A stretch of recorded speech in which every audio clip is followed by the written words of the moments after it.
وَأُفَوِّضُ أَمْرِي إِلَى اللَّهِ، میں اپنا معاملہ اللہ کے سپرد کرتا ہوں، وہ تمام بگڑے کام سنوار دے گا انشاءاللہ تعالیٰ۔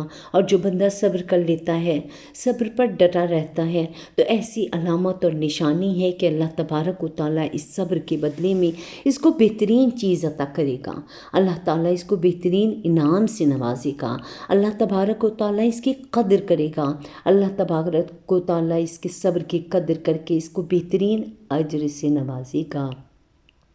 دوسری چیز یہ کہ جب بندہ مشکل حالات سے گزرتا ہے یا مصیبتوں میں گر جاتا ہے، پھر اسے کوئی ذریعہ یا سبب نظر نہیں آ رہا ہوتا، تو اس وقت کیا کرتا ہے کہ اللہ سے تعلق کو مضبوط نہیں کرتا، کہ نہ نماز کے قریب ہے، نہ ذکر و اذکار کے قریب ہے، بلکہ نماز سے بھی دور ہو گیا اور ذکر و اذکار سے بھی دور ہوتا چلا گیا۔ اور پھر اس کے دماغ میں یہ بات آتی ہے کہ جب میں ان حالات سے نمٹ جاؤں گا اور جب یہ مشکل ترین وقت مجھ سے گزر جائے گا اور میں اپنی کوششوں سے، اپنی محنت سے، اپنے دماغ سے یہ ساری چیزیں اور سارے حالات کو بدل دوں گا، تو پھر میں اللہ کی طرف آ جاؤں گا، پھر میں نمازیں پڑھوں گا، پھر میں ذکر و اذکار میں لگ جاؤں گا اور تسبیحات لے کر کے بیٹھ جاؤں گا۔ میرے عزیزوں، یہ ہماری سوچ بالکل غلط ہے۔ مشکل وقت ہے، پریشانی ہے، اور مشکل ترین وقت میں اللہ سے مانگنا گویا کہ مشکل حالات کو ختم کرنے کا ایک بہترین ذریعہ ہے۔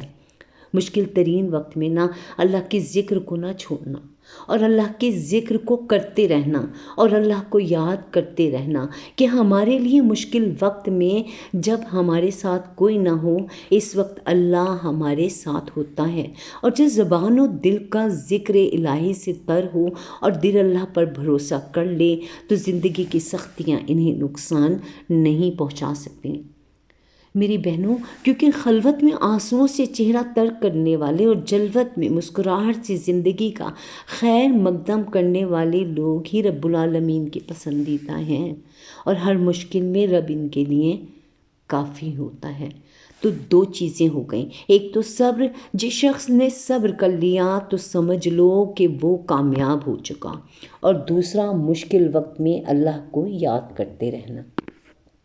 قرآن کریم میں اللہ تعالیٰ نے بار بار کئی جگہوں پر ذکر کی ترغیب فرمائی ہے، ذکر کی تلقین فرمائی ہے۔ اور اب تیسری چیز کی طرف آتے ہیں۔ تیسری چیز ہے دعاؤں کا اہتمام کرنا۔ جو بندہ مشکل وقت میں ہوتا ہے نا، اس کا دل بہت دکھا ہوتا ہے، تو پھر اسے کچھ سمجھ میں نہیں آتا، اور میں جانتی ہوں، میں بھی اس وقت سے گزرتی ہوں۔ اس شخص کو کچھ نظر نہیں آ رہا ہوتا کہ میں کیا کروں، تو مشکل وقت میں کثرت سے اللہ سے اپنے حالات کے بدلنے کے لیے دعائیں کرتے رہنا۔ دعائیں اندیکھی ہوتی ہیں، لیکن وہ ناممکن چیزوں کو ممکن بنا دیتی ہیں۔ سمجھے نا، معجزات کرنا اللہ کا کام ہے، ہمارا کام بہت آسان ہے۔ دعا، یقین اور صبر کہنا آسان ہے، لیکن کر کے دیکھیں۔ مصائب اور آزمائشیں تو سب پر آتی ہیں، کوئی ان سے ہیرے کی مانی نکھرتا ہے تو کوئی اپنا آپ ہی کھو دیتا ہے۔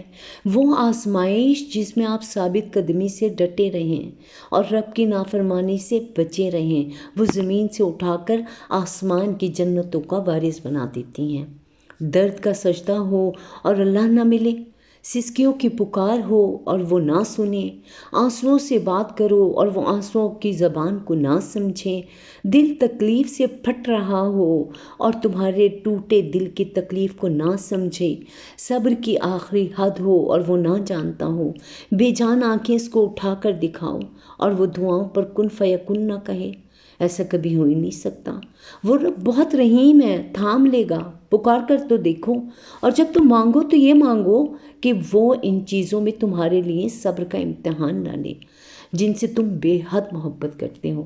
اللہ دیکھتا ہے جب تم نم آنکھیں لیے آسمان کی جانب دیکھتے ہو، اللہ دیکھتا ہے جب تم دعا کے لیے ہاتھ اٹھا کر خاموش ہو جاتے ہو۔ اللہ واقف ہے تمہاری ہر تکلیف اور ہر پریشانی سے۔ اللہ کو اندازہ ہے جب تم صبر کرتے کرتے تھک جاتے ہو۔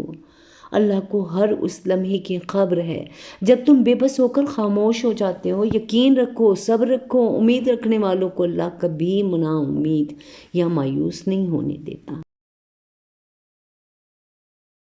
جانتے ہو تم خاص کیوں ہو؟ کبھی سوچا ہے تم نے؟ کیونکہ تم ہر بار صبر کر لیتے ہو، تم شکوہ نہیں کرتے، تم خود کو بدل رہے ہو، تمہاری تنہائی میں رب سے باتیں ہوتی ہیں، تم نے مقصد حیات کو جاننا شروع کر دیا ہے، تمہاری امید اللہ سے ہے نا؟ اور ان حالات میں جب کچھ بھی تمہارے پاس نہیں ہوتا، تمہیں کچھ نظر نہیں آتا، کیونکہ تمہیں اللہ نے چن لیا ہے، اور جن کو وہ چن لیتا ہے نا ان کو خاص کر دیتا ہے۔ ہر مشکل کے بعد جب آسانی آتی ہے تو دنیا دیکھتی ہے